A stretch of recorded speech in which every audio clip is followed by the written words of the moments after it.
என்ன கௌரி, ஏன் ஒரு மாதிரி இருக்க? அது ஒன்றும் இல்லைங்க, மாசம் மாசம் லேடிஸ்க்கு இருக்க பிரச்சனை தாங்க. உட்காருங்க, உங்களுக்கு சாப்பாடு எடுத்துட்டு வந்துடுறேன். எல்லாமே செஞ்சு. இருக்கட்டும். என்ன ரொம்ப அன்கம்ஃபர்டபுளா இருக்கா? ஆமாங்க.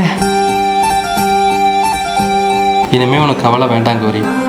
பூவிக்கோட நாப்கின் வாங்கிட்டு வந்திருக்கேன். இந்த ஏங்க, நான் கடையில் இருக்க எல்லா நாப்கினுமே யூஸ் பண்ணி பார்த்துட்டேங்க, எதுவுமே சரியில்லைங்க. இதை நீ எப்படி இருக்குன்னு யூஸ் பண்ணி பார்த்துட்டு உன்னை மாதிரி நிறைய லேடிஸ் இருக்காங்க, அவங்களுக்கு இது எப்படி இருக்குன்னு சொல்லிட்டு நீயே எக்ஸ்பிளைன் பண்ணு. சரிங்க, ரொம்ப தேங்க்ஸுங்க. லோக்கல் நாப்கினுக்கும் பூவிகா நாப்கினுக்கும் உள்ள டிஃபரன்ஸை பாருங்க. லோக்கல் நாப்கின் நான் கொஞ்சமா தான் வாட்டர் ஊத்துனேன், சடனா ஃபுல்லா லீக் ஆயிருச்சுங்க. பூவிகா நாப்கின் காட்டன்றனால ஊத்துன எல்லா வாட்டருமே அப்படியே அப்சர்வ் பண்ணி ஜெல்லா மாத்திருச்சு. நார்மல் நாப்கின் நம்ம 2-3 ஹவர்ஸ்க்குள்ள கண்டிப்பா சேஞ்ச் பண்ணி ஆகணும். பூவிகா நாப்கின் நம்ம 10 ல இருந்து 12 ஹவர்ஸ் வரைக்கும் நம்ம தாராளமா யூஸ் பண்ணிக்கலாம். பூவிகா நாப்கின் ட்ரையா இருக்கனால நம்ம உடம்புல இருந்து வெளியேற பேட் பாக்டீரியாஸ் எல்லாம் அழிச்சு நம்ம ஸ்கின்னை ரொம்பவே சேஃபா வச்சுக்குது. பூவிகா நாப்கின் நீங்களும் வாங்கணுமா? இவங்களோட WhatsApp number, Instagram page link எல்லாமே டிஸ்கிரிப்ஷன்ல கொடுத்திருக்கேன்.